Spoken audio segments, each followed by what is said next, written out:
अस्सलाम वालेकुम नाजरीन, आप देख रहे हैं नया पाकिस्तान और मैं हूं शहजाद इकबाल। इस्लामाबाद में जलसे की 2 बार मनसूखी के बाद पाकिस्तान तहरीक इंसाफ कल बिल आखिर इस्लामाबाद में जलसा करने जा रही है, जिसके लिए पार्टी की तैयारियां हतमी मराइल में दाखिल हो चुकी हैं।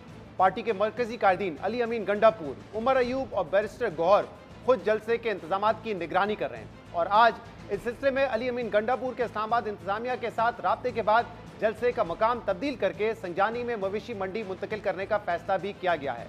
पाकिस्तान तहरीक इंसाफ के रहनुमा अपने कारकुनों को मुतहरिक करने के लिए पैगाम जारी कर रहे हैं कि बानी पाकिस्तान तहरीक इंसाफ ने पैगाम दिया है कि यह हकीकी आज़ादी की जंग है, इसलिए कारकुन तमाम रुकावटें अबूर करके जलसा गाह पहुंचे। पाकिस्तान तहरीक इंसाफ रहनुमा अपने कारकुनों को हर सूरत जलसा गाह पहुंचने के पैगाम जारी कर रहे हैं, लेकिन इसके साथ साथ पाकिस्तान तहरीक इंसाफ की जानिब से अपने रहनुमाओं और कारकुनों की पकड़ धकड़, क्रैकडाउन, जलसे में रुकावटें डालने और जलसे के लिए सामान कब्जे में लिए जाने के दावे भी किए जा रहे हैं। पाकिस्तान तहरीक इंसाफ रहनुमा हुकूमत पर इल्जाम लगा रहे हैं कि जलसे को नाकाम बनाने के लिए हुकूमत रियासती मशीनरी का इस्तेमाल कर रही है। कारकुनों की हिरासानी के खिलाफ पाकिस्तान तहरीक इंसाफ ने अदालत से भी रुजू किया है और पाकिस्तान तहरीक इंसाफ की दरख्वास्त पर एडिशनल सेशन जज मोहम्मद वसीम अंजुम ने CCPO रावलपिंडी को हुक्म जारी किया है कि जलसे की राह में रुकावटें हायल ना की जाएं और ना ही कारकुनों को हिरासा किया जाए। जबकि अहम बात यह है कि इस्लामाबाद में पाकिस्तान तहरीक इंसाफ के जलसे से पहले पार्लियामेंट से मंजूर होने वाला एक मुतनाज़ा बिल सदर मुमलिकत के दस्तखत के बाद अब कानून बन गया है, जिसके तहत बिला इजाज़त जलसा करने के जुर्म में किसी शख्स को 3 साल कैद की सजा दी जा सकती है। इसके अलावा हुकूमत ने पाकिस्तान तहरीक इंसाफ जलसे पर रद्द-ए-अमल देते हुए कहा है कि अगर जलसे की आड़ में हंगामा आराई की गई तो हुकूमत सख्ती से निपटेगी। नून लीग के रहनुमा तलाल चौधरी ने कहा है कि पाकिस्तान तहरीक इंसाफ 100 जलसे कर ले, लेकिन उन्हें NRO नहीं मिलेगा। एक नहीं 100 जलसे करें, NRO नहीं मिलेगा। एक नहीं 100 जलसे करें, पाकिस्तान में दोबारा से 9 मई नहीं होगा। 190 मिलियन का जैसे ही फैसला करीब आता है, आपको जलसा याद आ जाता है, धरना याद आ जाता है, क्योंकि पता है गुनाहों की सजा मिलने वाली है। इंतजामिया, हुकूमत बिल्कुल क्लियर है, कानून के मुताबिक आप एक नहीं 100 जलसे करें। ये जलसा करने की बजाय रंगबाजी ज्यादा कर रहे हैं।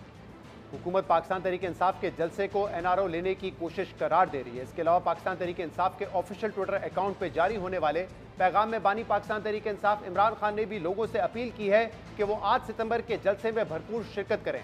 उन्होंने कहा कि 8 सितंबर को अवाम निकले, यह हकीकी आज़ादी की जंग है, आज़ादी इंसाफ से आती है और इसके लिए कौम बाहर आए।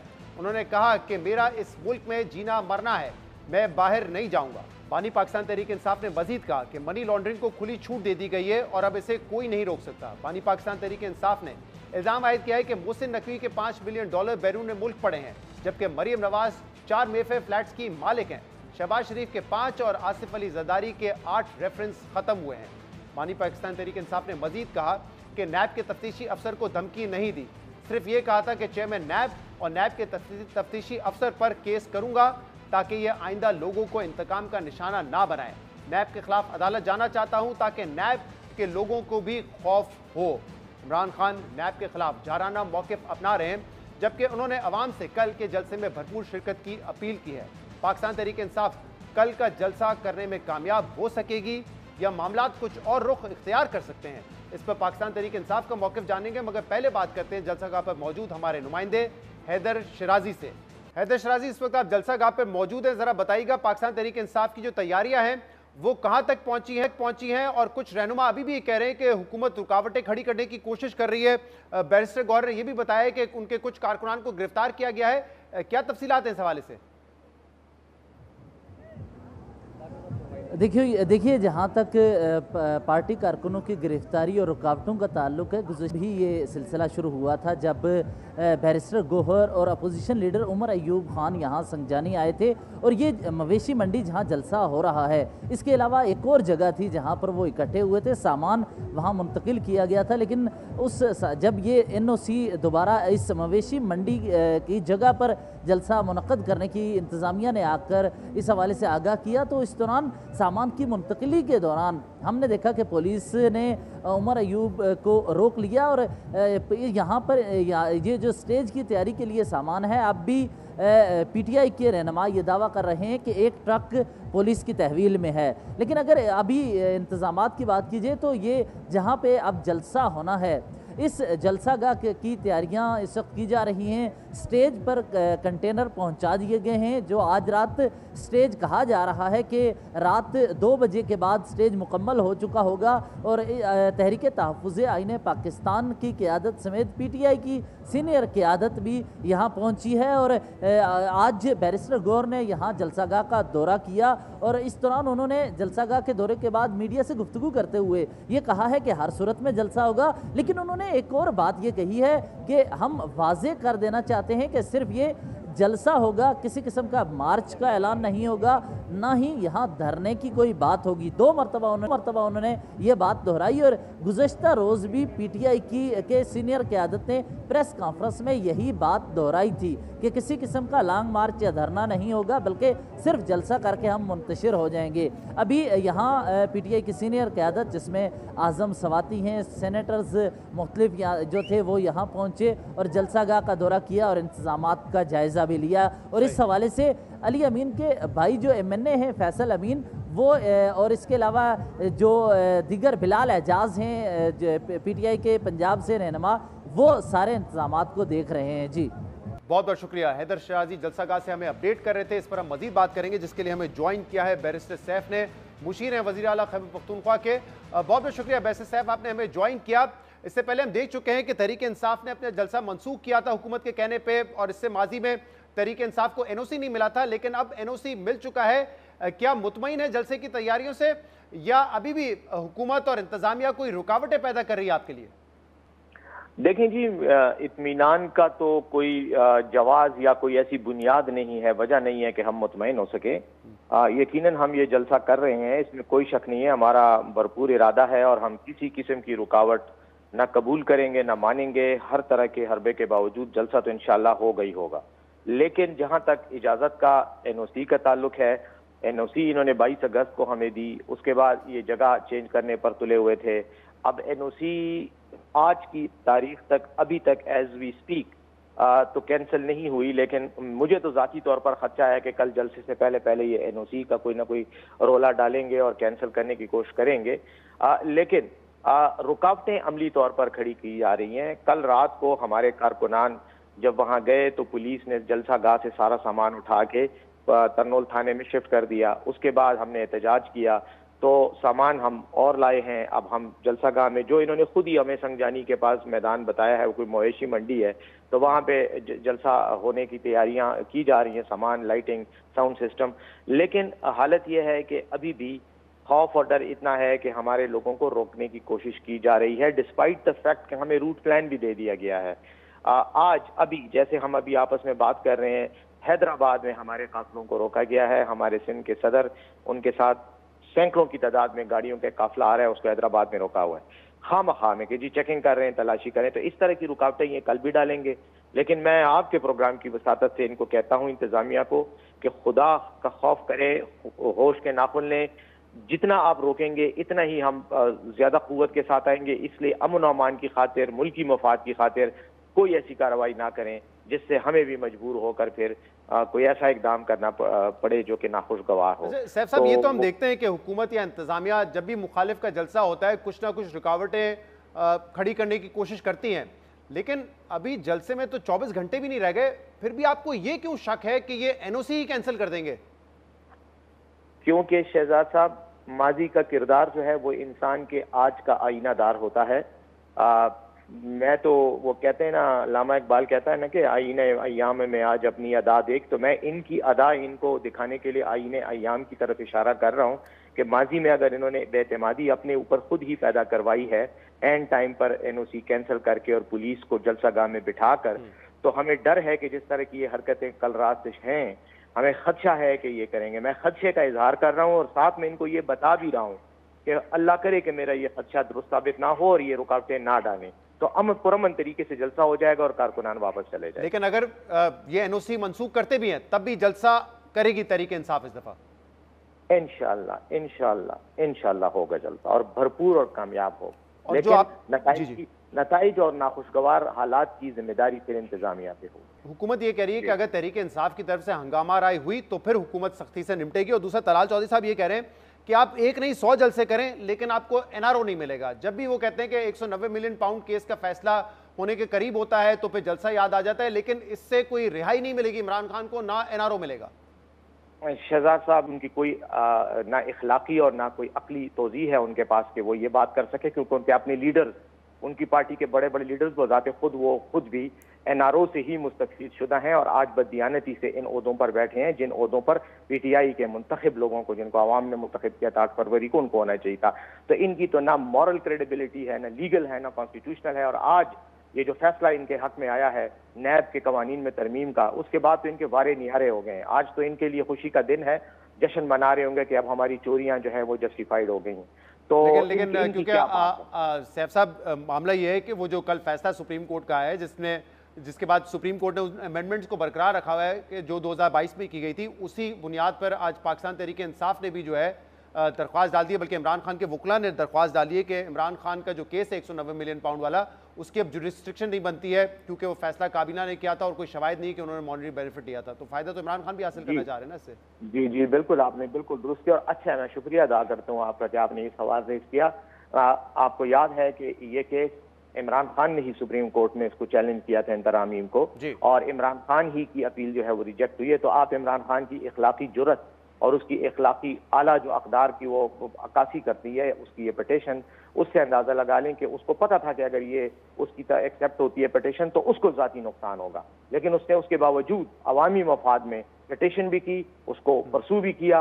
अब अगर सुप्रीम कोर्ट तुली हुई है कि उसने इन तरामीम को मंजूर करना ही था तो कर दिया, तो यकीनन अब तो कानून ही बदल गया है। तो कानून में फिर इमरान खान को भी उसका जो भी फायदा या नुकसान होगा वो तो होगा, लेकिन इमरान खान साहब पर तो केस ही बेबुनियाद बनाया गया है। 1 करोड़ रुपए की घड़ी जो है उसको पता नहीं 3 अरब के कितने की घड़ी दिखाया गया है। तो इस तरह के जब तोशा खाना का और ये जो अलकादिर केस है जो कि खुला साफ केस है, उसकी मेरिट्स पर मैं क्या बात करूं, जेर बहस है, इस वक्त जेर समात है, इससे बात नहीं करनी चाहिए, लेकिन वो भी एक खुला ओपन एंड शट केस है, उसमें तो कोई बात ही नहीं है। अब आप मुझे बताएं बैसिर साहब कि कल जब आप जलसा करने जा रहे हैं और अगर आप एक बड़ी कोत का मुजाहरा कर भी लेते हैं तो इससे हासिल क्या करेंगे, टारगेट क्या है? क्योंकि देखें आप तो 8 फरवरी के हवाले से भी कहते रहे कि उस दिन तो तहरीक इंसाफ ने दिखा दिया कि वो कितनी मकबूल है, उनका वोट बैंक कितना है, कितनी सीटें वो जीते हैं। तो अब अगर एक बड़ा जलसा भी कर लेते हैं तो उससे सियासी मंजरनामे पे फर्क क्या पड़ेगा, बदलेगा क्या तहरीक इंसाफ के लिए? शहजाद साहब देखें, जमहूरी निज़ाम, जमहूरी अक़दार और जमहूरी उसूलों का मसला यह है कि इसमें कुछ चीज़ें अच्छी हैं, कुछ बुरी हैं। जो अच्छी चीज़ें हैं वो ये हैं कि आवाम को अपनी इज्तिमाई सोच और अपने इज्तिमाई जज्बात के इजहार करने का यही एक तरीका दिया गया है कि आप एहतजाज करें, जलसा करें, जलूस करें और मुजाहरा करें। हम एक पुरअमन जलसा इसलिए कर रहे हैं ताकि हम आवाम के जज्बात इन ऐवानों तक पहुंचा सकें, उनको बता सकें कि आवाम इमरान खान के साथ खड़ी है, तहरीक इंसाफ के साथ खड़ी है, तुम्हारे साथ नहीं खड़ी, तुम चोरी के मैंडेट के जरिए इक़्तिदार पर बैठे हो। ये हमारा वाहिद रास्ता है हमारे पास जमहूरी निज़ाम में, तो हम वो इख्तियार कर रहे हैं।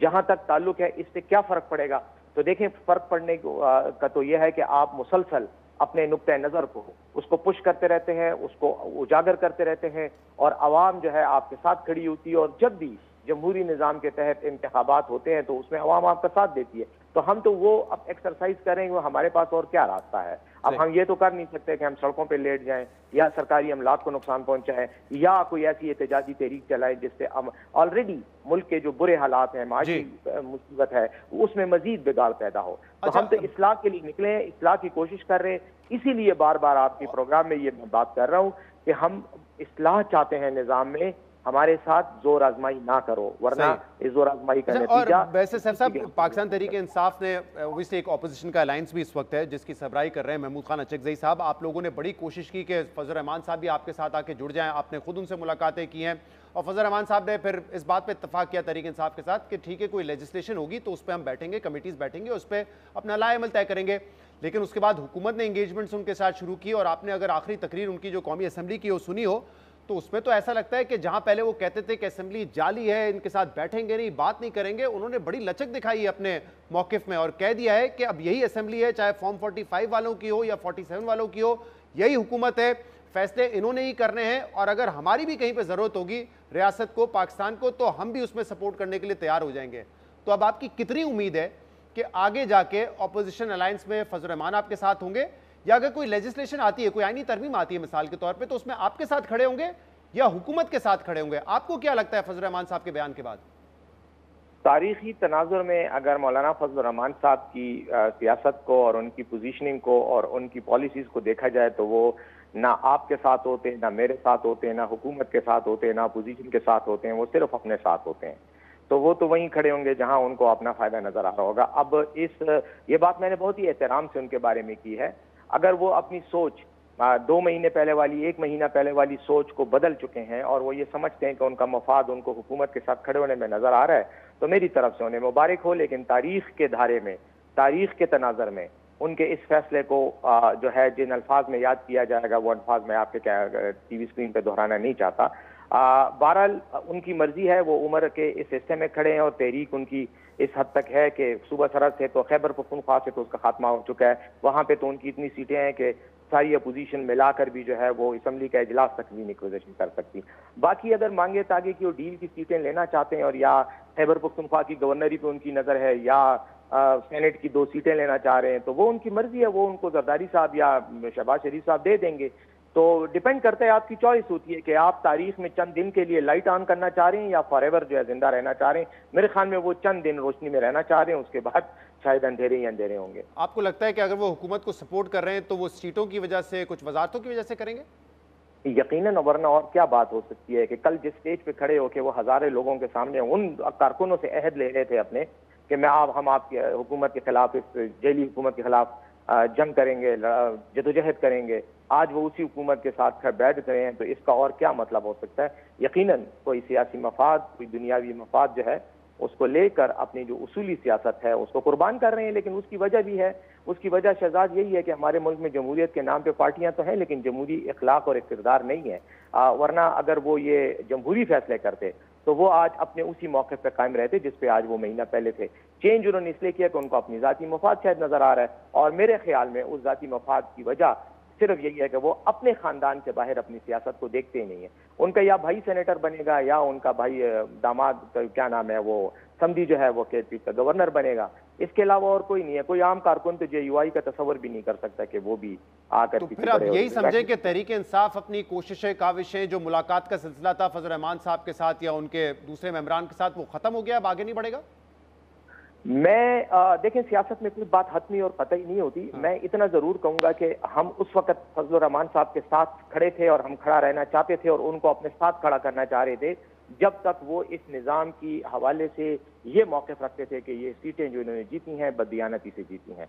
अगर और जब तक साफ शफाफ इलेक्शन नहीं होते और दोबारा इक़्तिदार अवाम के मुंतखब नुमाइंदों को असल में असली मुंतखब नुमाइंदों को नहीं दिया जाता तो मैं जदोजहद करूंगा। उस वक्त तो हम साथ थे।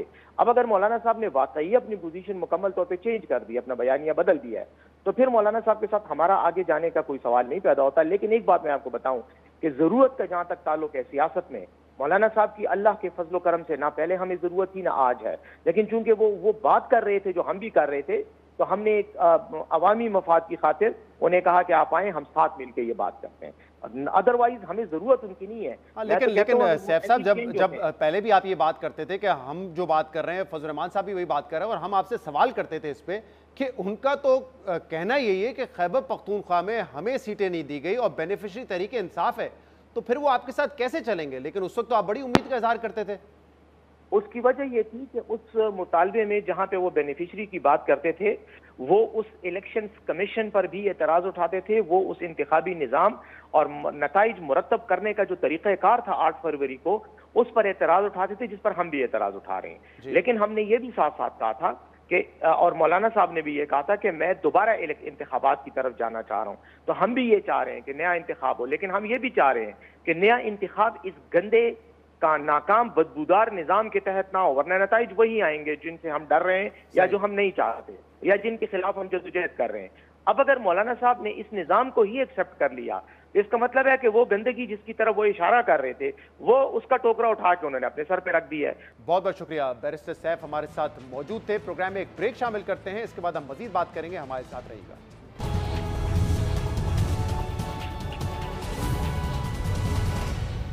Welcome back. सुप्रीम कोर्ट के फैसले के बाद पाकिस्तान तहरीक इंसाफ इमरान खान के खिलाफ करप्शन केसेस खत्म होने की उम्मीद जाहिर कर रही है, मगर 9 मई के केस में इमरान खान के खिलाफ तहकीकात आगे बढ़ने और ठोस शवाहिद इकट्ठा होने की खबरें भी सामने आ रही हैं। इस हवाले से द न्यूज़ के एडिटर इन्वेस्टिगेशन अंसार अब्बासी की अहम खबर सामने आई है, जिसके मुताबिक सरकारी जराए ने इमरान खान के खिलाफ 9 मई और जनरल फैज हमीद केस के हवाले से फौजदारी शवाहिद जमा करने का दावा किया है, मगर अभी तक चेयरमैन पाकिस्तान तहरीक इंसाफ के फौजी ट्रायल का फैसला नहीं हो सका है। खबर के मुताबिक जराए का कहना है कि अगरचे इमरान खान के खिलाफ इल्जामात की नौयत ऐसी है कि ये केस आर्मी एक्ट के तहत फौजी ट्रायल के दायरे में आता है, लेकिन 9 मई के मामले में आम शहरियों का फौजी अदालतों में ट्रायल का केस फिलहाल सुप्रीम कोर्ट में जेर समात है। इसके अलावा खबर के मुताबिक सरकारी जराए ने बानी पाकिस्तान तहरीक इंसाफ और जनरल फैज हमीद के दरमियान उनके रिटायरमेंट के बाद भी मुजरमाना ताल्लुक बरकरार रहने की तस्दीक की है, लेकिन ये तस्दीक अभी तक नहीं हो सकी है कि बानी पाकिस्तान तहरीक इंसाफ और जनरल फैज हमीद के दरमियान ये ताल्लुक 9 मई से भी जुड़ा है या नहीं। इस खबर पर और मजीद मामलात पर हम बात करेंगे और उसके लिए हमें ज्वाइन किया है द न्यूज़ के एडिटर इन्वेस्टिगेशन अंसार अब्बासी ने। अंसार अब्बासी साहब, बहुत बहुत शुक्रिया वक्त देने के लिए। जनरल फैज हमीद के केसेस हो या इमरान खान का 190 मिलियन पाउंड का केस हो या 9 मई का केस हो, उस पर आप मुसलसल रिपोर्ट करते रहे हैं। मजीद इन केसेस में क्या पेशरफ्त हुई है? शवाहिद सामने आने की खबरें आ रही हैं, कितने सीरियस ये शवाहिद हैं और केस किस तरीके से आगे बढ़ा है? अंसार अब्बासी साहब, बहुत बहुत शुक्रिया वक्त देने के लिए। 2 अफराद के केसेस के हवाले से बहुत ज़्यादा बात हो रही है। एक तो इमरान खान के हवाले से मुख्तलिफ केसेस हैं, चाहे वो 9 मई के हों, 190 मिलियन पाउंड हो या तोशा खाना हो, और दूसरा कि फैज़ हमीद की इंक्वायरी कहाँ तक पहुँची है। दोनों पे बात करते हैं क्योंकि आज की आपकी खबर भी थी इस हवाले से कि इमरान खान के मास्टरमाइंड होने के हवाले से सबूत मौजूद हैं, गवर्नमेंट सोर्सेज ये क्लेम कर रही हैं, और फैज़ हमीद के हवाले से भी जो इंक्वायरी चल रही है उस पर भी सबूत मौजूद हैं। ये किस किस्म के सबूत हैं और केस का जो ट्रायल है वो कहाँ जाता हुआ नजर आ रहा है?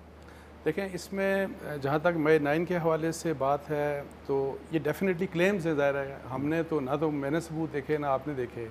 मई 9 का जो इवेंट्स थे वो है सब ने देखे। अब कॉन्स्पिरेसी का रिज़ल्ट था कि नहीं था, डेफिनेटली मुझे तो नहीं पता, लेकिन एक रिपोर्ट जो कि आपको याद होगा कि केयरटेकर कैबिनेट में उनकी एक कमेटी बनी थी, उस कमेटी ने एक रिपोर्ट दी थी जिसको इस गवर्नमेंट ने आके अडॉप्ट किया था, कैबिनेट में डिस्कस किया था। उसमें ये कहा गया था कि ये कॉन्स्पिरेसी थी, बल्कि म्यूटनी की लिए कोशिश थी, एक बगावत की एक कोशिश थी, और उसमें उन्होंने इमरान खान साहब का नाम लिया और मुख्तलिफ जो PTI के पॉलिटिशियंस थे उनका रोल उन्होंने डिस्कस किया। लेकिन उस रिपोर्ट में उन्होंने ये कहा कि हमने एविडेंस देखा है, लेकिन उस रिपोर्ट को क्या हिस्सा वो एविडेंस नहीं थी। सो मेरे तक या आप तक वो एविडेंस नहीं है, लेकिन जो बताया जाता है कि जो उसमें मल्टीपल लोगों की स्टेटमेंट्स हैं, कुछ मेरा ख्याल है कि कुछ रिकॉर्डिंग्स होंगी, कुछ इस तरह की इन्फॉर्मेशन कि जी कहाँ पे किस किस्म की मीटिंग हुई। तो इस लिहाज से ये चीज़ें, ये तो ज़ाहिर है जब कोर्ट ऑफ लॉ में चीज़ें आएंगी, लेकिन फ़ौज की अगर आप बात सुने या गवर्नमेंट की, और ये बात बड़ी क्लैरिटी है फ़ौज के हवाले से कि जी ये एक प्री प्लान्ड एक कॉन्स्पिरेसी थी और इसका मकसद वही था कि जी फ़ौज के अंदर बगावत लाई जाए, और उस लिहाज से तो वो रिपीटेडली कह रहे हैं। लेकिन अब ऑनर ज़ाहिर है उन्हीं के ऊपर है कि आप किस तरीके से ये चीज़ आप लेके आते हैं कोर्ट ऑफ लॉ में, और अगर आपके पास एविडेंस है तो ज़ाहिर है वो फिर आपको लानी पड़ेगी। और अंसार साहब, जब से जनरल फैज़ हमीद का ट्रायल शुरू हुआ है तो उसके बाद ये बहुत ज़्यादा बात की गई है कि जो 9 मई के केसेस थे उनका कनेक्शन बनता है between Imran Khan and lieutenant general retired Faiz Hameed. क्या ये मेरे स्पेकुलेशंस हैं या इस हवाले से इत्तलात मौजूद हैं कि एविडेंस है इसका? देखिए, जनरल फैज़ हमीद और इमरान खान साहब का जो कनेक्शन है उसके बारे में तो मैंने खबर दी थी, काफ़ी अर्सा हो गया कि इनका आपस में कॉन्टैक्ट था, और उसमें मल्टीपल सोर्सेज थे, जिसमें ज़ाहिर है वो जो स्टाफ था जेल का वो भी शामिल था, कुछ पॉलिटिकल भी उसमें लोग शामिल थे। सो कॉन्टैक्ट था इनका था even during Imran Khan arrest, अभी जब वो जेल में थे। लेकिन मैं आपको बताऊं कि जिस वक्त जनरल फैज़ को अरेस्ट किया गया उस वक्त भी मैंने चेक किया, मुझे बड़ा कैटेगोरिकली बताया गया कि जी इनके मुतल्लिक मई 9 के हवाले से अभी तक हमारे पास कोई एविडेंस नहीं है। इंटेरोगेशन इन्वेस्टिगेशन के दौरान अब कुछ चीज़ खुलती है तो अलग बात है। और दूसरी फिर अभी रिसेंटली मैंने कल परसों मैंने चेक किया अपने सोर्सेज से, उन्होंने मुझे ये बताया कि जी अभी मैंने मई 9 के हवाले से इन पर्टिकुलर पूछा ये, और फिर ये कि जी बगावत की उन्होंने कोशिश की, म्यूटनी की कोशिश की फ़ौज के अंदर कि आर्मी चीफ के अगेंस्ट एक म्यूटनी हो जाए। दोनों चीज़ों के ऊपर उन्होंने मुझे कंफर्म नहीं किया, और उन्होंने बल्कि मई 9 के हवाले से कहा कि इट इज़ बीइंग इन्वेस्टिगेटेड, कि अभी इन्वेस्टिगेट हो। सो मेरी जहाँ तक सोर्सेज हैं, जो मेरी इन्फॉर्मेशन है, जनरल फैज़ ज़ाहिर है चूँकि वो आजकल दबे हुए हैं, वो मुश्किल में हैं, तो मेरा ख्याल है कि सियासतदानों के लिए भी और फिर हम मीडिया के लोगों के लिए भी, फिर सोशल मीडिया के ख़ास तौर के ऊपर, फिर कुछ पॉलिटिकल पार्टीज़ के लिए जो उनको पसंद नहीं करती, मेरा ख्याल उनके लिए आसान है ज़्यादा कि जिस किस्म का मर्ज़ी आप उनके ऊपर इल्ज़ाम लगा दें, लगा रहे हैं, लेकिन ये चीज़ें कंफर्म नहीं हुई। और मई 9 के हवाले से मैं आपको बता दूं कि अगर उनके अगेंस्ट एविडेंस होता तो इस हद तक इंतज़ार नहीं किया जाना था, because that was 9/11 for Pakistan army. Pakistan के लिए भी लोग कहते हैं, लेकिन फ़ौज के लिए तो बड़ा सेंसिटिव मसला है। उन्होंने तो सर्विंग जर्नलों को नहीं छोड़ा, तो मुझे बताएं कि वो 9 मई के फौरन बाद ही उनको जो है तो इनको कैसे छोड़ते। और फिर ये बार बार इंसिडेंसेस की बात की गई कि जी रिटायरमेंट के बाद कुछ मामलात में इन्होंने वॉलेट किया आर्मी एक्ट को। वहाँ पे जब ये बात की जाती है तो वो आपको भी बताया होगा, मेरे भी जो सोर्सेज हैं, कि ये मना करने के बावजूद, बार बार मना करने के बावजूद इन्होंने वो चीज़ें नहीं छोड़ी। और वो नौयत क्या थी, मेरी जो इन्फॉर्मेशन है वो all political interactions with PTI, Imran Khan and the PTI leadership, कि उसमें आप ये करें, आप अपने सियासत अपने जो लीडर्स हैं उनको एक्टिव करें, ये बात करें, वो यो सो उस लिहाज से सियासी कम्युनिकेशन की जो थी इमरान खान और पीटीआई से वो जारी थी, उस हवाले से एतराज़ मेरे पास इन्फॉर्मेशन यही है। और अभी तक मैं आपको इंटरेस्टिंग बात आप बता रहे हैं, आप कह रहे हैं कि म्यूटनी के हवाले से और 9 मई के हवाले से अभी तक आपके जराये के मुताबिक जनरल फैज के खिलाफ कोई इस वक्त सबूत नहीं, एज ऑफ टुडे इन्वेस्टिगेशन जारी, एज ऑफ टुडे कोई मुझे कम से कम कंफर्म नहीं हुआ। और मैं आपको बताऊं कि मैंने जो खबरें दी वो सब मतलब है कि कांटेक्ट की खबर मैंने दी कि इमरान खान और जनरल फैज़ का जेल के दौरान भी कांटेक्ट था, वो खबर कंफर्म हुई। मैंने इनकी और साकिब निसार साहब की, मतलब उनकी जो जो जो जनरल फैज़ के उनकी मुलाकात के हवाले से वो भी मैंने दी, वो भी कंफर्म हुई खुद, बल्कि साकिब निसार। सो उनका ज़ाती नौयत की मुलाकात थी। देखिए जर्नलिज्म में एक बात, सियासतदान को चलें हर कोई बात, लेकिन मेरा ख्याल है कि हमें फैक्ट्स के ऊपर फोकस करना चाहिए।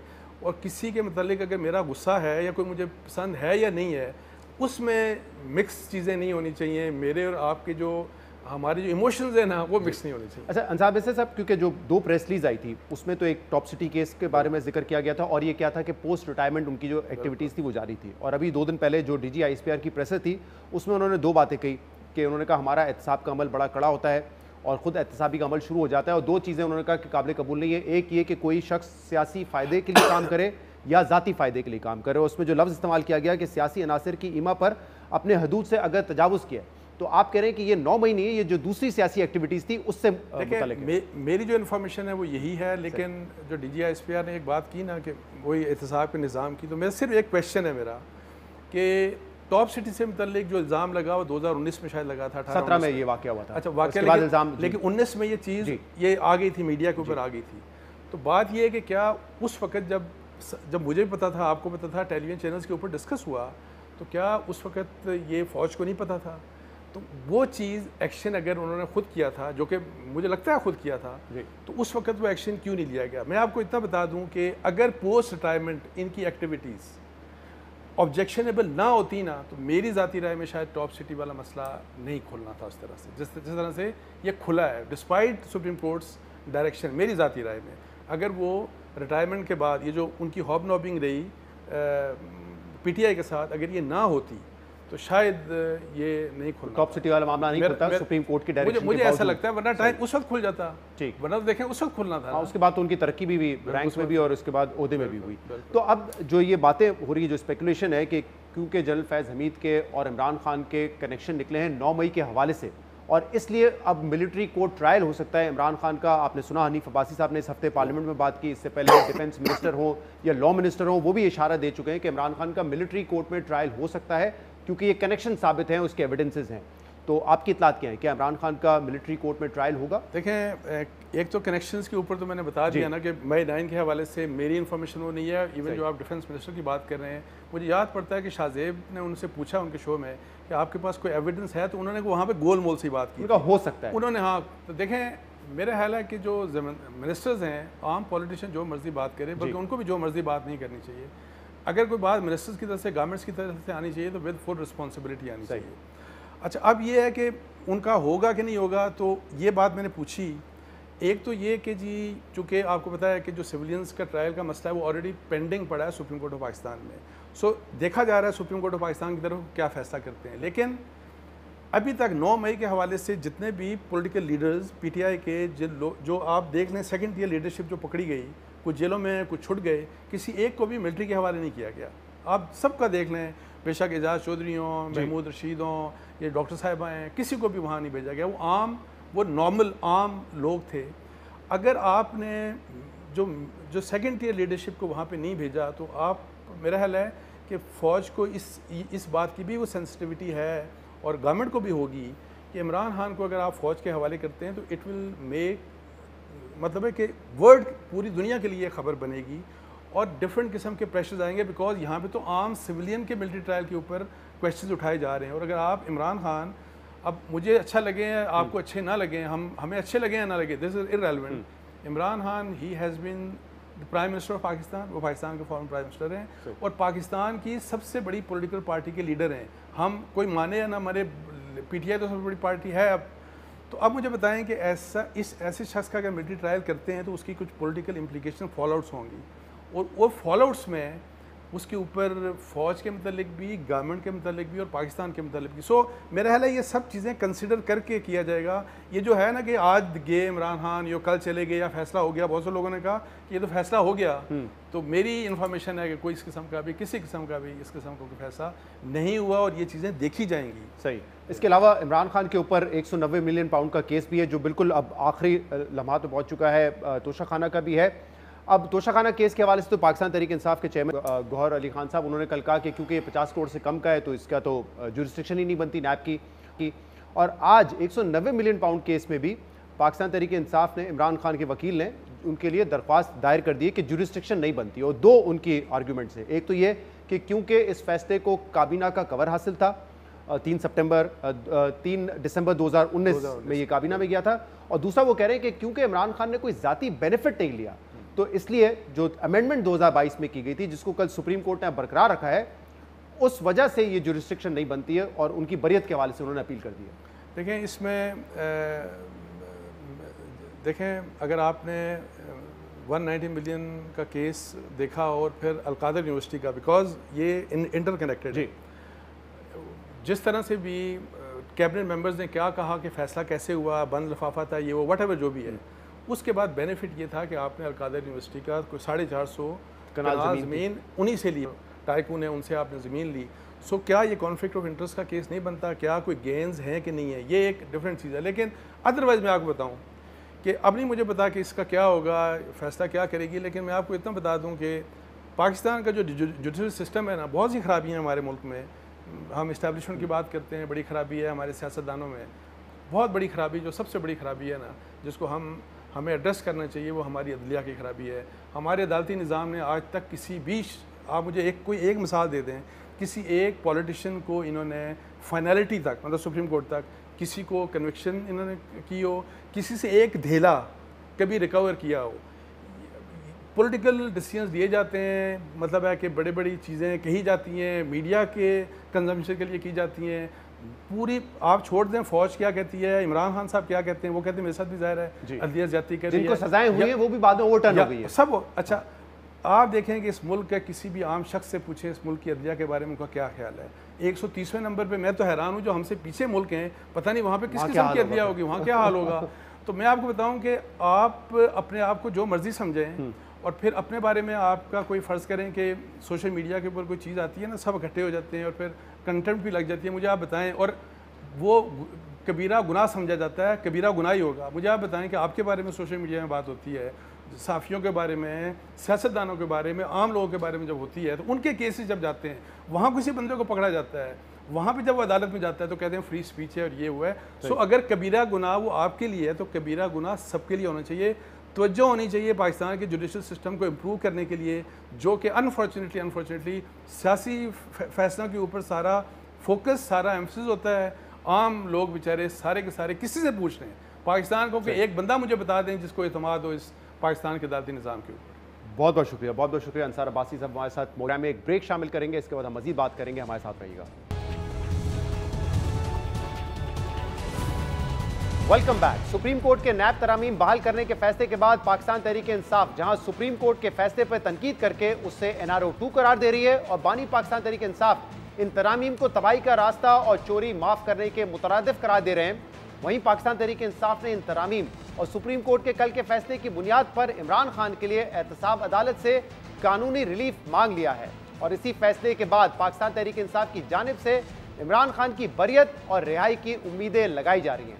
अहम बात यह कि कल सुप्रीम कोर्ट के 5 रुकनी बेंच ने वफाकी हुकूमत समेत दीगर मुतासरीन के इंट्रा कोर्ट अपील मंजूर करके मुत्तफिका तौर पर नैब तरामीम कलअदम करार देने का 3 रुकनी बेंच का फैसला कलअदम करार दिया था और फैसले में यह कहा था कि बानी पाकिस्तान तहरीक इंसाफ इमरान खान और सुप्रीम कोर्ट का 3 रुकनी बेंच नैब तरामीम को आइन से मुतसादिम साबित करने में नाकाम रहा है। जबकि सुप्रीम कोर्ट के इस फैसले के बाद सियासी मंजरनामे पे ये बहस छिड़ गई थी कि इस फैसले से आसिफ अली जरदारी, नवाज शरीफ, यूसुफ रज़ा गिलानी समेत दीगर केसेस नैब के दायरे इख्तियार से निकलकर एंटी करप्शन एस्टैब्लिशमेंट को मुंतकिल होंगे। मगर इस फैसले का इमरान खान के केसेस पर क्या असर होगा? क्या इमरान खान भी तोशाखाना और 190 मिलियन पाउंड केस में इस फैसले से फायदा उठा सकेंगे या नहीं? इस हवाले से पाकिस्तान तहरीक इंसाफ के मुतादिद रहनुमाओं ने कल यह दावा किया था कि सुप्रीम कोर्ट के फैसले के बाद बानी पाकिस्तान तहरीक इंसाफ पर तोशाखाना और 190 मिलियन पाउंड केस खत्म हो जाएंगे। जबकि दिलचस्प बात यह है कि इमरान खान की कानूनी टीम के रुकन नईम हैदर पंजोता कल तक सुप्रीम कोर्ट के फैसले की रोशनी में इमरान खान के खिलाफ नैब के केसेस खत्म होने की बात कर रहे थे, मगर आज नईम हैदर पंजोता ने अपने कल के मौकिफ के बरक्स दावा किया है कि बानी पाकिस्तान तहरीक इंसाफ ने 190 मिलियन पाउंड केस में बरियत की जो दरख्वास्त एहतसाब अदालत में दायर की है उसमें सुप्रीम कोर्ट के फैसले को कोई ग्राउंड नहीं बनाया गया, बल्कि तफ्तीशी अफसर और गवाहों के बयानात की बुनियाद पर मेरिट पर बरियत की दरख्वास्त दायर की है। सुनिए नईम हैदर पंजोता ने कल क्या कहा था और आज उन्होंने क्या कहा। सुप्रीम कोर्ट ने जो फैसला दिया है, जो हुकूमत की अपील एक्सेप्ट हुई है, उसमें जो काबीना के फैसले होते हैं उससे भी असना जो है वो तरमीम के अंदर डाली गई थी और 50 करोड़ से जो नीचे के केसेस होंगे वो भी उसकी भी एग्जम्पशन जो है वो की गई थी। तो ये सारी चीज़ें देखते हुए अब तो केस ये चल ही नहीं सकते। पहली चीज़ ये है कि हमने कोर्ट के अंदर बरियत की दरख्वास्त दी है। अगर हम जाकर ये कहते कि ये केस जो है इस बुनियाद पर ख़त्म कर दिया जाए कि सुप्रीम कोर्ट का फैसला है, अगर हम जाकर मेंटेनेबिलिटी के ऊपर जो है दरख्वास्त देते, लेकिन हमने मेंटेनेबिलिटी के ऊपर दरख्वास्त नहीं दी, हमने कोर्ट के अंदर बरियत की दरख्वास्त दी है। बरियत की दरख्वास्त इस बुनियाद के ऊपर दी है कि जो आईओ ने स्टेटमेंट दी है या जितने गवाह वहाँ पर पेश हुए हैं, किसी बंदे ने खान साहब के ऊपर, बीबी साहबा के ऊपर फाइनेंशियली बेनिफिट की कोई स्टेटमेंट नहीं दी, ना ही किसी ने आकर ये कहा है कि उन्होंने कुछ लिया है। नईम हैदर पंजोता कल कुछ और कह रहे थे, आज कुछ और कह रहे हैं। जबकि इमरान खान की हमशीरा अलीमा खान ने भी आज मीडिया से गुफ्तगू में कहा कि इमरान खान सुप्रीम कोर्ट के फैसले से खुश नहीं है। इमरान खान को किसी बचत की जरूरत नहीं थी, उन्हें तो वैसे ही रिलीफ मिल जाता था। इमरान खान आज खुश नहीं थे। जो दोबारा एक तीसरा या चौथा एनआरओ दे दिया है उन लोगों को जिन्होंने पहले कई दफ़ा एनआरओ लिए हैं। किसी ने हमारे से सवाल पूछा कि इसमें तो इमरान खान की भी बचत हो जाती है, तो इमरान खान कहते मैं कब बचत मांग रहा था, मुझे तो मेरे केसेस में जब कुछ है ही नहीं तो मुझे तो वैसे ही रिलीफ मिलना था। अलीमा खान कह रही थी कि इमरान खान ने इस फैसले के तहत रिलीफ हासिल करने की कोशिश नहीं की, बल्कि इमरान खान इस फैसले से नाखुश हैं। मगर दूसरी तरफ चेयरमैन पाकिस्तान तहरीक इंसाफ बैरिस्टर गौर ने आज मीडिया से गुफ्तगू में वाज़ेह किया है कि सुप्रीम कोर्ट के फैसले की रोशनी में इमरान खान के खिलाफ केसेस नहीं चल सकते।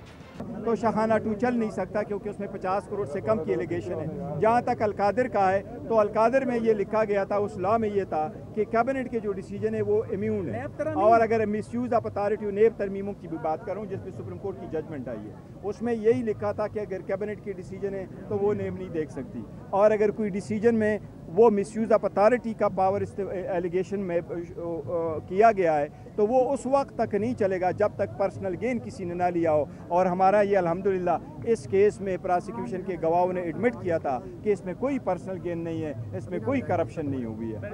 यानी एक तरफ तो पाकिस्तान तहरीक इंसाफ इस फैसले को एनआरओ 2 करार दे रही है और बाज़ रहनुमा इस फैसले के तहत रिलीफ हासिल करने से इनकारी हैं, मगर पार्टी चेयरमैन इसी फैसले के तहत केसेस खत्म होने की बात कर रहे हैं। जबकि अहम बात यह है कि बानी पाकिस्तान तहरीक इंसाफ ने आज 190 मिलियन पाउंड रेफरेंस में अदालत से जो रायत मांगी है उसमें बहाल होने वाली नैब तरामीम का ही तफसील से हवाला दिया गया है और इसी बुनियाद पर अदालत से रिलीफ मांगा गया है। इस दरख्वास्त की मुकम्मल तफसीलात आपके सामने रखते हैं। दरख्वास्त में नैब के दायरे इख्तियार को चैलेंज करते हुए लिखा गया है कि नैब ने यह जानते बूझते कि यह मामला इसके दायरे इख्तियार में नहीं आता, अपनी हद से तजावज़ करके इमरान खान के खिलाफ झूठा और बेबुनियाद रेफरेंस दायर किया। दरख्वास्त में लिखा है कि इस्तग़ासा का इल्ज़ाम है कि बानी पाकिस्तान तहरीक इंसाफ ने से 458 कनाल की ज़मीन 28 करोड़ रुपए से ज्यादा की नकदी और दीगर सामान अतियात की आड़ में हासिल किए, जिससे जाती मफाद हासिल करने का इल्जाम साबित होता है। मगर इस केस में इस्तगासा के पास इख्तियारात के नाजायज इस्तेमाल या जाती मफाद हासिल करने का कोई सबूत ही नहीं है, और ना ही इस बात का कोई सबूत है कि दरख्वास्त गुजार करप्शन या करप्ट प्रैक्टिसेस में मुलविस रहा है। इसलिए ये केस अपनी मेरिट पर कायम नहीं रह सकता। दरख्वास्त के मुताबिक 3 दिसंबर 2019 को काबीना ने एजेंडा आइटम की मुत्तफिका मंजूरी दी थी और 5 दिसंबर को इस इजलास के मीटिंग मिनट्स की सर्कुलेशन के बाद भी किसी काबीना रुकन ने इख्तलाफी नोट जारी नहीं किया। इसलिए दरख्वास्त गुजार यानी इमरान खान पर कोई जुर्म साबित नहीं होता, जबकि काबीना के मुत्तफिका फैसलों को भी हर हवाले से इस्तिस्ना हासिल है। जिसके बाद दरख्वास्त में नैब की इन तरामीम बिलखसूस सेक्शन 4 में होने वाली तरमीम का हवाला दिया गया है, जो काबीना के नेक नियति से लिए गए फैसलों को नैब की तहकीकात से इस्तिस्ना करार देते हैं। दरख्वास्त में लिखा है कि नैब कानून में होने वाली नई तरमीम के बायस ये केस नैब के दायरे इख्तियार में नहीं आता और नैब के पास मुल्जिम पर जाती फायदा हासिल करने का कोई सबूत भी नहीं है, इसलिए मुल्जिम को इस केस से बरी किया जाए। यानी इमरान खान ने वाज़े तौर पर 190 मिलियन पाउंड केस से बरियत के लिए नई नैब तरमीम का सहारा लिया है, मगर पाकिस्तान तहरीक इंसाफ का दावा है कि इमरान खान ने नैब तरामीम बहाल करने के लिए सुप्रीम कोर्ट के फैसले से कोई फायदा हासिल नहीं किया है। बहरहाल अब देखना होगा कि एहतसाब अदालत बरियत की इस दरख्वास्त पर क्या फैसला करती है, जबकि केस आखिरी मराइल में दाखिल हो चुका है और अब सिर्फ इस केस में आखिरी गवाह पर वकील सफाई की जरा जारी है और अदालत ने बरियत की दरख्वास्त दायर होने के बाद समाअत 10 सितंबर तक के लिए मुलतवी कर दी है।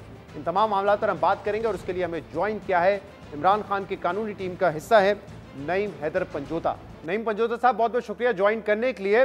बानी पाकिस्तान तहरीक इंसाफ इमरान खान के वकला ने आज बाकायदा दरख्वास्त दायर कर दी है उनकी बरियत के हवाले से 190 मिलियन पाउंड केस में, और इस केस के हवाले से कल आपने कहा था कि सुप्रीम कोर्ट का फैसला अब आ गया है, नैब की जो नई तरामीम थी उनको बरकरार रखा गया है, तो उसका फायदा इमरान खान को दोनों केसेस में होगा। लेकिन आज आपने जो मौक़िफ़ इख्तियार किया, आपने कहा है कि जो तरमीम है नैब के कानून में उससे कोई फायदा हासिल नहीं कर रहे, हम तो मेरिट पे जो है बरियत की बात कर रहे हैं। क्या मामला है? कल आप कह रहे थे कि फायदा होगा, आज आप कह रहे हैं उससे फायदा हासिल नहीं कर रहे।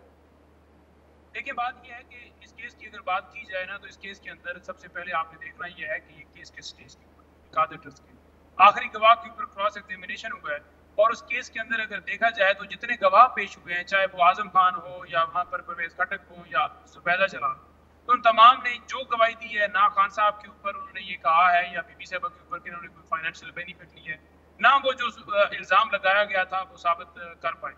तो आखिरी गवाह जो उसके ऊपर क्रॉस एग्जामिनेशन है, जो कि गवाह जो आखिरी पेश हुआ है, उसने भी आकर जो स्टेटमेंट दी है वो यही दी है कि इन्होंने कोई फाइनेंशियल जो है पर्सनल गेन जो है वो नहीं हासिल किया। तो फिर केस किस चीज़ का था? तो हमने इसलिए इस्तदा किया कि ये केस तो अगर देखा जाए और इसको अगर आप आगे मजीद प्रोसीड भी करते हैं तो इसके अंदर कोई ऐसी चीज़ नहीं बचती कि जिस बुनियाद के ऊपर जो है इनको सजा मिले। तो हम चाहते थे कि इसको जो है एप्लीकेशन देकर मेरिट के ऊपर ही जो है वो इसमें बरियत ली जाए, तो इसलिए हमने बरियत की दरख्वास्त दी थी। और दूसरी तरफ अगर देखा जाए तो जहाँ पर ये केस अगर हमारी बरियत होती है या नहीं होती, फॉर एग्जाम्पल हमारी दरख्वास्त खारिज होती है और वो कहते हैं जी कि केस जो है हम मेंटेनेबिलिटी के ऊपर जो है उसे जो है वो इसको वापस भेजते हैं या बिल्कुल ये अब काबिल समात नहीं है, तो फिर वो ये करेंगे कि एक और केस किसी जगह के ऊपर नया स्टार्ट कर देंगे। तो बेसिकली उनकी तो बदनीति है, वो तो चाहते हैं कि उस लेकिन नईम पंजोता साहब, जो दरख्वास्त आप लोगों ने दायर की है उसमें तो बाकायदा जो 2022 में अमेंडमेंट की गई, जिसको इमरान खान ने चैलेंज किया और पहले सुप्रीम कोर्ट के 3 रुकनी बेंच का फैसला उनके हक में आया, फिर कल 5 रुकनी बेंच ने उस फैसले को भी कलअदम करार दे दिया, तो उसका तो हवाला दिया गया है इसमें पूरी सेक्शन 4 का पैराग्राफ नंबर 16 में, इसके अलावा सेक्शन 9 का पैराग्राफ नंबर 17 में हवाला दिया गया है और दरख्वास्त में बाकायदा ये लिखा हुआ है कि जो नई अमेंडमेंट है उसके तहत दायरा इख्तियार नहीं बनता है नैब का ये केस सुनने का। देखिए, हमने मेंटेनेबिलिटी का क्वेश्चन जो है वहाँ पर नहीं रखा, ना ही हमने मेंटेनेबिलिटी के ऊपर जो है वो बात की है, बल्कि हमने उसके अंदर ये इस्तदा की है कि ये केस जो है अब मजीद जो है इसलिए नहीं चल सकता क्योंकि जहाँ तक केस पहुँचा है वहाँ तक अगर देखा जाए तो ये केस में खान साहब और बीबी साहबा जो है वो बेगुनाह हो चुके हैं, क्योंकि जो स्टेटमेंट्स आई हैं उसके मुताबिक उनका कसूर को नहीं बना रहे, ना ही उन्होंने उनके नाम के ऊपर अलकादर ट्रस्ट है, ना ही उनके अकाउंट के अंदर कोई पैसा आया, बल्कि सुप्रीम कोर्ट। लेकिन नईम साहब, अगर एविडेंस आप कह रहे हैं कि मौजूद ही नहीं है, जो इल्जामात नैब की तरफ से लगाए गए हैं चालान में, तो फिर आखिरी गवाह की इस वक्त जरा हो रही है, वो जरा मुकम्मल हो जाती केस में तो इमरान खान ने वैसे ही बरी हो जाना था, तो ये एडिशनल दरख्वास्त डालने की फिर क्या मंतक बनती है? अच्छा, उसमें एडिशनल दरख्वास्त डालने की मंतक ये बनती है क्योंकि 265 जो है उसके मुताबिक अगर देखा जाए तो 265 इसलिए दी जाती है एप्लीकेशन क्योंकि अगर आप देखते हैं कि ट्रायल की किसी स्टेज के ऊपर भी आप समझिए कि ये ट्रायल जो है अगर कंक्लूड होता है तो उस मुल्ज़म को सजा नहीं हो सकती, तो फिर आपके पास ये कानून में ये इख्तियार है कि इसके मुताबिक आप एप्लीकेशन दे सकते हैं। तो लिहाजा उसके लिए कोई ज़रूरी नहीं है स्टेज स्टार्ट के अंदर भी हो सकती है, दरमियान में भी हो सकती है या आखिरी गवाह के ऊपर भी हो सकती है। हाँ, लेकिन ये जो दरख्वास्त है अगर आपने इसको पढ़ा हो, केस पहुंच गया है तो पूरे केस के अंदर जो चीज नजर आई है उसमें यही नजर आई है कि इनका कोई कसूर नहीं है, तो हमने इसलिए इस्तदा किया है कि खान साहब। लेकिन यहाँ पे तो नईम साहब ऐसा लगता है कि क्योंकि इमरान खान का एक मौक़िफ़ है और जेन्युइनली वो समझते हैं, उन्होंने तो चैलेंज भी किया है सुप्रीम कोर्ट में, ये बात तो सबके सामने है कि वो चाहते थे कि नैब की जो अमेंडमेंट्स है वो बरकरार ना रहें, लेकिन अब क्योंकि सुप्रीम कोर्ट का फैसला आ गया है तो ऐसा लग रहा है कि आप, क्योंकि वो बयानिया आपका है इसलिए आप कतरा रहे हैं इसको एडमिट करने से, लेकिन इसमें हर्ज क्या है? एक कानून अब बदल चुका है, नैब की अमेंडमेंट है जिसका खुद आपने पिटीशन पढ़ी ना, इसमें तो आपने खुद कहा है कि नैब की जो नई अमेंडमेंट है उसके तहत तो ये केस बनता ही नहीं है क्योंकि इसको कवर हासिल है काबीना का, और ये कानून कहता है, ये अमेंडमेंट कहती है कि आपने जाती बेनिफिट हासिल करना है, वो बेनिफिट भी आप नहीं साबित कर सक रहे, तो वो उसका हवाला तो लिया गया है ना, उसका सहारा तो लिया गया है उस अमेंडमेंट का। नहीं, देखिए उस अमेंडमेंट का सहारा नहीं ले रहे, वो तो अगर अमेंडेबिलिटी के ऊपर हम कहते हैं और सहारा लेते तो फिर बात बनती थी। हमने तो इसका जिक्र क्यों किया है नईम साहब, इसका जिक्र क्यों किया है कि नई अमेंडमेंट आ गई है, इसका जिक्र क्यों किया गया है 2022 की अमेंडमेंट का? फिर नहीं, देखिए जिक्र जो है वो तो फैसले जो हुआ है उसका जिक्र अगर कर लिया तो उसके लिए कोई जुर्म नहीं है, लेकिन उसके अंदर ये सदा नहीं की गई कि उस फैसले की बुनियाद के ऊपर जो है बरियत की जाए, बल्कि जो केस है उस केस को देखते हुए कि जिस स्टेज के ऊपर पहुंचा है उस स्टेज तक कोई चीज जो है वो साबित नहीं कर पाए, तमाम गवाह हो चुके हैं, आखिरी गवाह चल रहा है, उसने भी जो गवाही दी उसके अंदर भी उसने ये वाज़ेह तौर पर स्टेटमेंट दे दिया कि उनका कोई कसूर नहीं है, तो लिहाजा इसलिए केस के काबिल नहीं है। अब सेकंड बात, खान साहब ने इसके अंदर बड़ा स्ट्रांगली जो है अपोज किया है, जो तरमीम खान साहब ने चैलेंज किया था उन तरमीम को सुप्रीम कोर्ट में, जो फैसला है सुप्रीम कोर्ट का, उन्होंने बड़ी गहरी तशवीश का इजहार किया कि यहाँ पर 50,000 या लाख रुपए जुर्माने वाले जो कैदी हैं पड़े हुए हैं और जो करप्ट व्हाइट कॉलर जो हैं उनको जो है नहीं साहब, मैं यही कह रहा हूँ कि इमरान खान ने तो आज भी जो बयान जारी किया उसमें कह रहे हैं कि देखें इससे तो आपने करप्शन और मनी लॉन्ड्रिंग को खुली छूट दे दी, अब कोई नहीं पकड़ा जाएगा, ये बात उन्होंने आज भी कही है, तो वो तो इस अमेंडमेंट के खिलाफ थे, ये तो ऑन रिकॉर्ड है, लेकिन अब क्योंकि अमेंडमेंट सुप्रीम कोर्ट ने बहाल कर दी है तो इसका अगर लीगल बेनिफिट भी मिलता है इमरान खान को तो वो लेने में हर्ज क्या है, वो एक्सेप्ट अगर कर भी रहे तो इसमें कोई बुरी बात तो नहीं है, कोई नुकसान तो नहीं है। देखिए एक ना PMLN हो या दीगर जमातें उनकी तरफ से एक कैंपेन चल भी रही है और बात कर भी रहे हैं कि एक तरफ जो है वो केस कहते हैं हार गए और दूसरी तरफ उनके केसेस में उनको क्लीन चिट मिल रही है या केसेस खत्म हो गए। पहली बात तो ये है कि खान साहब और बीबी साहबा दोनों जेल में है, इस वक्त कोई रिहा नहीं। नंबर 2 बात यह है कि ये अगर वापस भी केस करते हैं उसके बाद भी वो FIA का केस जो है बनाने का उन्होंने इरादा रखा हुआ है और वो केस बनाएंगे और आगे केस चलाएंगे। तोशाखाना केस खास तौर पर जो है खान साहब और बीबी साहब के ऊपर जो बनाया गया है वो अब FIA के अंदर नया केस स्टार्ट करेंगे, तो लिहाजा खान साहब के ऊपर तो केस जारी है, वो केस तो खत्म नहीं हुआ और वो जो मैटर है असल मामले को देख रहे हैं कि क्या वो मामला खत्म हो गया, वो मामला खत्म नहीं। हाँ, एक स्टेज आज बैरिस्टर गौहर साहब ने आपसे कुछ देर पहले बात की, उन्होंने एग्जैक्टली यही बात की, उन्होंने कहा कि क्योंकि सुप्रीम कोर्ट ने कल बहाल कर दिए नैब अमेंडमेंट तो जो 190 मिलियन पाउंड केस है वो भी अब बरकरार नहीं रह सकता क्योंकि काबीना ने इसको वेट किया हुआ था, काबीना की मंजूरी से था ये।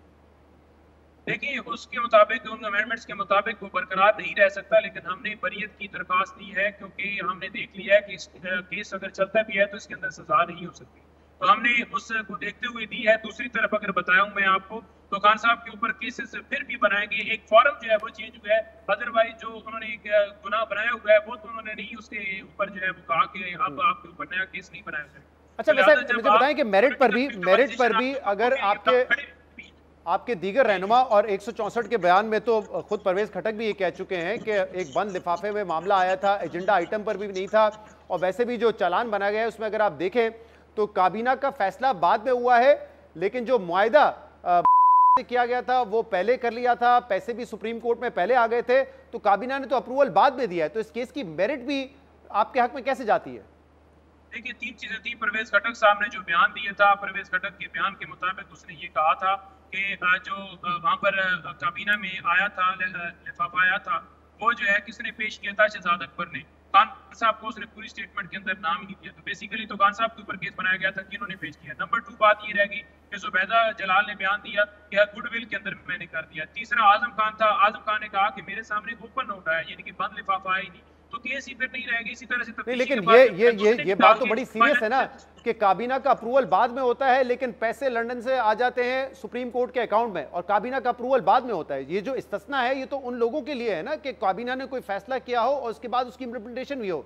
यहाँ तो अमल दरामद पहले हुआ है, काबीना ने बाद में अप्रूव किया है। देखिए ना, इसके अंदर तो तीन चीजें थी। ये पहला ये था कि खान साहब ने फाइनेंशियल बेनिफिट लिया या बीबी साहब ने फाइनेंशियल बेनिफिट लिया है। उन्होंने एक सीक्रेट लिफाफा जो है लेकर आए, किसी को बताया नहीं गया, तो वो गवाह ने खुद ही कह दिया कि सीक्रेट नहीं था बल्कि ओपन लेटर आया था। दूसरे नंबर पर ये है कि फाइनेंशियल बेनिफिट की भी बात जो है वो भी जो उनका मेन गवाह है जो आई है उसने आकर स्टेटमेंट दे दी है कि उन्होंने कोई फाइनेंशियल बेनिफिट नहीं लिया। तीसरी ये थी कि क्या अगर अलकादर ट्रस्ट केस जो है, अलकादर ट्रस्ट जो है वो खान साहब या बीबी साहब के नाम के ऊपर है, तो वो भी उनके नाम के ऊपर नहीं है बल्कि वो जो है उसमें ट्रस्टी है ना कि कोई ऑनर है। तो ये सारी चीजें जो है अगर जोड़कर आप देखें तो आपको नजर आ जाएगा कि ये केस चलने के काबिल नहीं है, इसलिए हमने बरीत की दरख्वास्त। हाँ, लेकिन जो आप कह रहे हैं फाइनेंशियल बेनिफिट नहीं दिया, जिस दौरान ये सारी डील हो रही थी से एनसीए के दरमियान और यहाँ पे रकम लाने की बात हो रही थी, उसी दौरान ये ज़मीन मुंतकिल की जाती है पहले जुल्फी बुखारी को और फिर इसके बाद वो ट्रस्ट के नाम की जाती है, तो सारा उसी दौरान हुआ है। तो ये कैसे मान लिया जाए कि ये बेनिफिट पर इमरान खान ने नहीं लिया है? नहीं, देखिए अगर बात करें ना कि जुल्फी बुखारी के नाम के ऊपर हुई है या उसके बाद जो है खान साहब के नाम पे हुई है या बीबी साहब के नाम के ऊपर हुई है, तो उसमें देखिए कि क्या वो ऑनर है, क्या वो उसको भेज सकते हैं, क्या वो आगे किसी को जो है वो दे सकते हैं। तो उसके मुताबिक जो एग्रीमेंट भी हुआ है उसके मुताबिक भी वो ऐसा नहीं कर सकते, बल्कि वो उसके अंदर ट्रस्टी है, ना वो भेज सकते हैं ना कुछ कर सकते हैं। और अगर वो ट्रस्ट अलकादर ट्रस्ट जो है खत्म होता है तो वो फिर नए एक ट्रस्ट हो जाएगी, वो जगह ये नहीं हो सकता कि उसकी फैमिली। चलिए अब देखते हैं ये केस इस वक्त अदालत में है और आपने आज दरख्वास्त की है, उस पर क्या फैसला आता है। आज के प्रोग्राम में इतना ही। शो से इजाजत दीजिए, अल्लाह हाफिज।